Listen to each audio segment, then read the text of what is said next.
나이 들면 좀 더 동독증 안 하고 살기 위해서 뭐 다가구 주택을 미리 투자해서 사놓고 월세 받아서 노후를 보내야지 뭐 이런 분들도 많이 있었는데 그런 분들 되게 많이 받고 상담도 많이 해드렸거든요. 근데 실제적으로 보면 그분들이 사요. 그리고 월세를 받아. 실제적으로 이제 세입자들 관리하기 너무 힘들고 이게 생각보다 좋지 않으니까 팔고 싶다.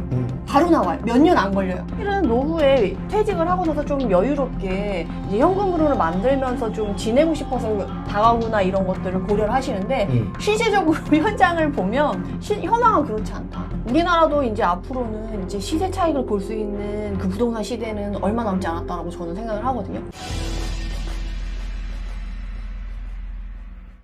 3월 5일자 신문에 나온 내용인데요. 지난해 은퇴하고 지방으로 이사를 한 김씨 부부 얘기예요. 주말에 이제 아들이 방문했는데 말다툼을 했다라는 거죠. 그래서 말다툼한 이유가 결혼을 앞둔 아들이 기존에 부모님이 이제 서울집에 살았다가 이제 이사를 지방으로 간 건데 그 서울집을 증여해달라거나 아니면 이제 상속 뭐 이런 걸 해달라고 하면서 아니면 나 이번에 결혼 앞두고 있으니까 신혼집으로 쓸래 라고 얘기를 한 거죠. 예, 그랬더니 근데 이제 사실 김 씨는 그 집 외에는 노후를 준비해 놓은 게 없는 거죠. 그래서 그 서울집을 지금 주긴 어렵다. 내가 죽고 나면 줄 수 있겠지만 지금 살아있을 동안은 내가 그걸 월세 받아가지고 노후를 이제 그걸로 노후 자금으로 쓰려고 한다라고 해서 이제 단칼에 거절을 했다. 그러다 보니까 이제 말다툼이 된 사례가 신문에 나온 거거든요. 이제 그러니까 부모님들 입장에서도 자녀에게 뭔가 이렇게 다 전달을 다 이렇게 증여를 해주고 막 힘들게 노후를 보내고 싶진 않은 거죠. 그렇죠. 이제는 노후를 자식한테 기대하기 너무 어렵잖아요. 그렇죠. 자식들이 막 생활비를 줄 수 있는 상황이 아니니까. 그리고 이제 기대하기도 어렵죠. 맞아요. 요즘에 보니까 그 어떤 은행에서 데이터를 만들었는데 5, 60대 카드 사용액이 전년에 비해서 한 7.9% 정도 늘어났다는 거예요. 그러니까 본인들이 본인들을 위해서 쓴다. 그래서 그쵸. 자녀에게 기대지 않고 내가 나를 부양하는 이른바 뭐 셀프 부양이라고 하죠. 맞아. 그 셀프 부양 시대가 요새 정말 뜨고 있어요. 그래서 시니어 사업도 각광을 받고 막 보험이나 뭐 다른 각종 막 이런 것들이 많은데 옛날에 어른들은 그렇잖아요. 사실 저희 시부모님이나 이런 어른들을 봐도 내가 안 쓰고 이거 자식들한테 물려줘야지 약간 이런 마음이 좀 있었어요. 제가 어젠가 그저께 어떤 한 60대 중반 되신 분들이 어떤 식당에서 이제 밥을 먹으면서 건배를 하는 거예요. 네네. 자기네끼리. 근데 건배사를 해! 그랬더니 이제 그 중에 한 분이 일어나서 제 옆 테이블에 앉아가지고 건배사를 하는데 네. 뭐냐면 있는 돈 자식 주지 말고 우리가 쓰고 죽자! 이러는 거예요.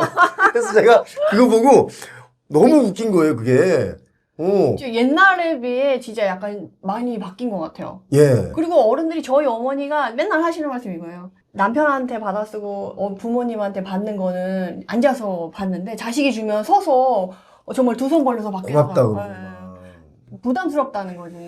그래서 요즘에 그 액티브 시니어라 그래가지고 이제 자기를 위해서 투자하는 그 어른들이 이제 많아진 거예요. 5, 60대, 70대 분들이 본인들에게 많이 써요. 그렇죠. 그리고 또 어떤 분들은 자녀에게 쓰는 돈보다 애인에게 쓰는 돈이 많대요. 요새는 좀 약간 그렇게 진 것 그 같아요. 애인에게 쓰는 돈이 결국 뭐예요? 이 애인에게 대우받으려고 내가 나를 위해서 쓰는 돈이라는 거예요. 그쵸. 그래서 그런 돈들을 가진 분들은, 돈이 있는 분들은 아끼지 않는다는 거예요. 나를 위해 써야 돼. 나를 위해 쓴다. 그래서 예전에 보통 보면 우리가 나이 들면 좀 더 돈 걱정 안 하고 살기 위해서 뭐 다가구 주택을 미리 투자해서 사놓고 월세 받아서 노후를 보내야지 뭐 이런 분들도 많이 있었는데 그 수요도 많이 줄어들었대요. 그 이유가 너무 노동을 많이 하니까. 저도 그게 너무 공감하는 게 이전에 제가 상담했던 할머님이 계셨어요. 예. 근데 그분이 제가 너무 인상 깊었던 게 정말 뼈밖에 안 남을 정도로 되게 마르신 분이셨거든요. 네. 근데 그분이 월세 1,000만 원을 받고 계신데요. 근데요? 노후에 월세 1,000만 원이 진짜 혹하지 않나요? 그럼요. 다들 받고 싶잖아요. 예. 근데 저는 추천드리지 않습니다. 왜요?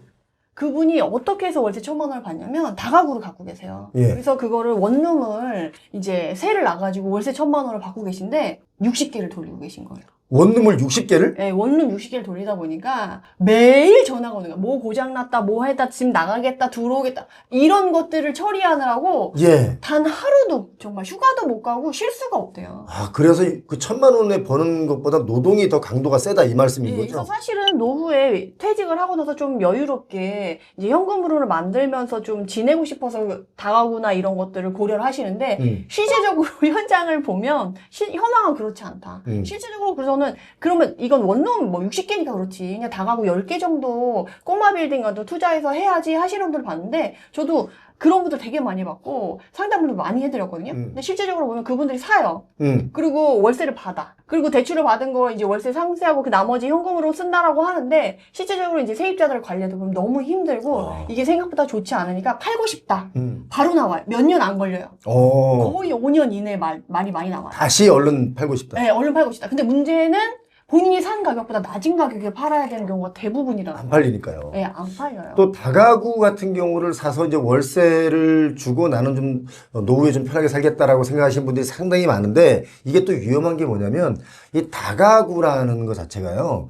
이렇게 좋은 입지에 있는 다가구라기보다 좀 한적한 입지에 있는 다가구들이 많이 있어요. 맞아요. 산 좋고 물 좋고 공기 좋고. 왜냐면 좋은 입지는 이미 다 개발되고 있고 막 개발이 진행되고 있는 곳이 많이 있는데 그러다 보니까 다가구가 예를 들어서 10억에 샀는데 월세를 꾸준히 받으니까 좋았는데 나중에 이걸 내가 이제 팔려고 보니까 이게 5억이 돼 있는 경우도 많아요.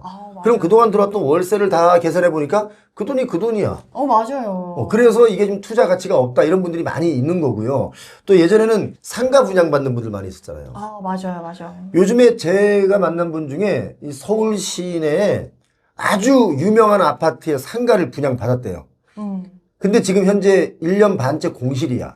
요새 그런 데 되게 많아요. 코너에 정말 목 좋은 데인데도 공실 있는 데가 너무 많더라고요. 그리고 또 강남에 이 신논현역, 신논현역에 아주 대형 빌딩에 상가를 분양받은 게 아니고 샀대요. 샀는데 사자마자 공실 났대요. 대출을 받았는데 이제 이분이 이 대출 이자 나가고 뭐 또 관리비는 내야 되잖아요. 관리비도 비싸요. 그러다 보니까 강남권에 관리비 비싸요. 관리비로 맞아요. 이익을 많이 내거든. 그러니까. 이해하셨어요? 그러다 보니까 내가 생각했던 건 전혀 다른 식으로 흘러가니까 너무 곤혹스러워서 이걸 다시 내놓긴 내놓는데 그동안 냈던 이자 비용 이런 걸 좀 얹어서 좀 비싸게 내놓으니까 전혀 안 팔리는 거예요. 그렇죠. 그래서 우리가 그 시니어 분들께서 이제 연세가 드시면서 나는 노후에 월세 받아 살아야지 하시는 분들 이거 정말 판단 잘 하셔야 되는 부분이다. 맞아요. 자, 그렇다면 우리 메디테라님이 볼 때는 부동산적인 측면으로만 보자면 어떤 거에 투자를 하면 그래도 좀 나은 편일까요? 저는 그래도 이게 주거가 확실하게 가치가 있고 인정을 받는 그 안에서 차라리 그런 주거용을 하는 게 훨씬 낫다고 생각이 들어요. 주거용으로? 네네. 그래서 다가구 말고 그러면? 네, 다가구 말고 차라리 이제 아파트를 전 권해드리고 싶어요. 소형 아파트라도. 왜냐면 서울에도 소형 아파트들이 있거든요. 근데 소형 아파트는 이제 중대형보단 가격이 낮잖아요. 그리고 가격이 낮을수록 월세 수익화가 더 좋은 거고. 그렇게 해서 차라리 월세를 받는 형식으로 해가지고 지금은 사실 임대사업자가 안 돼서 지금은 그런 것들이 많이 막혔지만 그래도 본인 집 거주 하나 하고 월세를 받는다거나 아니면 본인은 이제 월세나 전세를 살면서 그걸 하면 그쪽이 훨씬 더 월세가 높으면 이쪽 월세를 또 상쇄할 수가 있잖아요. 그런 식으로 해서 현금 흐름을 만드는 식으로 고민을 많이 하셔야지 막연히 나 그냥 퇴직하고 나서 다가구 해서 월세 받아야지 하다가 그런 식으로 오히려 돈을 까먹는 경우가 생길 수가 있어요. 저기 그 평택에 어떤 분이 제 콘서트에 오셔가지고 하시는 말씀이 평택에 다가구를 갖고 있다는 거예요. 다가구를 갖고 있는데 6개 호가 있대요. 그 중에 4개 호가 지금 공실이래요. 근데 이걸 좀 팔려고 내놨는데 지금 3년째 안 팔린다는 거예요. 그래서 어떻게 하면 좋으냐고 어떻게 하면 빨리 팔 수 있냐고 저한테 물어보는 거예요. 이거 답이 하나거든요.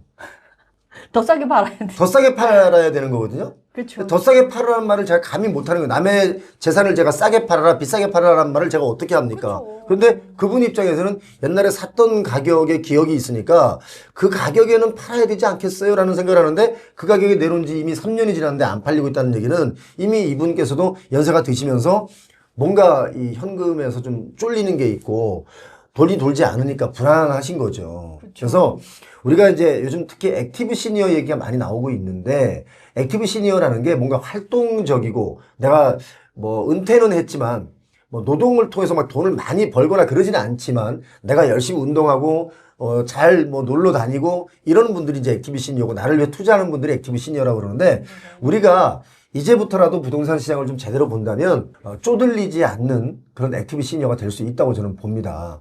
네네. 그래서 노후 재테크가 무엇보다 중요한 시기인 것 같아요. 자, 노후 재테크로 권유해 줄 수 있는 게 있다면 지금 이제 만약에 40대, 50대 분들에게 네네. 노후 재테크. 앞으로 왜냐면 20년 뒤에는요. 좀 전에 말씀하신 그 아파트 있죠. 아파트도 어디에 있느냐에 따라서 정말 가치가 전혀 없을 수도 있기 때문에 본인 생각할 때 40대, 50대 분들에게 만약에 앞으로 20년 뒤를 얘기하면 어떤 걸 권하고 싶으세요? 우리나라도 이제 앞으로는 이제 시세 차익을 볼 수 있는 그 부동산 시대는 얼마 남지 않았다라고 저는 생각을 하거든요. 길어야 10년, 20년 채 남지 않았다고 생각해요. 절대인구 감소 이슈와 맞물려서. 네. 그렇게 했을 때 이제 일자리가 많이 풍부한 지역 위주로 소형 아파트는 살아남을 가능성이 높거든요. 그리고 이 시세 차익을 볼 수 있는 부동산이 진다라는 반대급부로는 이제 수익형 부동산으로 간다는 거거든요. 결국에는 시세 차익보다는 수익형 부동산이 유지가 된다라는 얘기인데, 그런 수익형 부동산에서 이제 소형 아파트를 위주로 이제 직주 근접, 이제 일자리 근처에 있는 아파트로 이제 월세 받는 거를 생각해서 투자를 하신다고 하면 조금 안정적이고 그렇게 크지는 않지만 이제 보수적으로 여러분들이 노후가 흔들리지는 않지 않을까, 그렇게 조언을 드리고 싶어요. 자, 이제 이러다 보니까 이제 아무래도 이제 양극화가 더 심해질 수 있는 거죠. 왜냐하면 좋은 입지에 일자리 직주 근접에 이런 아파트들의 가격은 좀 더 우상할 수 있지만 그렇지 않은 지들은 많이 하락할 수도 있는 거예요. 제가 2045년, 앞으로 20년 뒤면은 주택이 남아 돕니다. 라는 얘기를 제가 여러 번 했는데 이게 얼마 전에 데이터로도 나왔었습니다. 2045년, 47년이 되면 주택이 넘쳐나요. 그러면 여러분 잘 생각해 보시기 바랍니다. 지금 인구가 우리가 상상하는 것보다 훨씬 많이 줄었습니다. 1970년대생들이 지금 90만 명 정도가 살고 있거든요. 각 연도생들마다. 그런데 지금 태어나는 1살, 2살, 3살짜리들 보면 23만 명이 태어났으니까 이 앞 단위만 70만 명 차이가 나요. 정확하게 한 65만 뭐 이렇게 차이가 나거든요. 그러면 해마다 65만 명, 60만 명씩 차이가 나면 나중에 가면 이 집들은 어떻게 할 겁니까? 제가 이런 얘기를 표용호TV에서 여러 번 드렸기 때문에 지금 우리 메디테라님 말씀하신 아파트, 소형 아파트를 매수한다고 하시더라도 이게 어디에 있느냐에 따라 정말 큰 차이가 납니다. 저희가 이런 질문들을 메일로도 많이 받고 또 제 콘서트에도 오신 분들이 많이 질문하는데 제가 지역을 콕콕 찍어서 그때 말씀드립니다. 왜냐하면 콘서트에 오신 분들은 본인들 스스로가 발품 팔아서 오신 분들이기 때문에 제가 있는 그대로를 설명드리거든요. 물론 지금 유튜브는 불특정 다수의 정말 많은 분들이 보고 있기 때문에 콕콕 집어서는 말씀 못 드립니다만은 콘서트에 오시면 제가 말씀드려요. 맞아요. 지난번에 대구에서 오셨다고 또. 대구에서도 미국에서도 오시고 캐나다에서도 오시고. 그래서 저는 이제 앞으로 우리가 부동산 시장을 바라보는 눈 자체가 정말 바뀌어야 된다.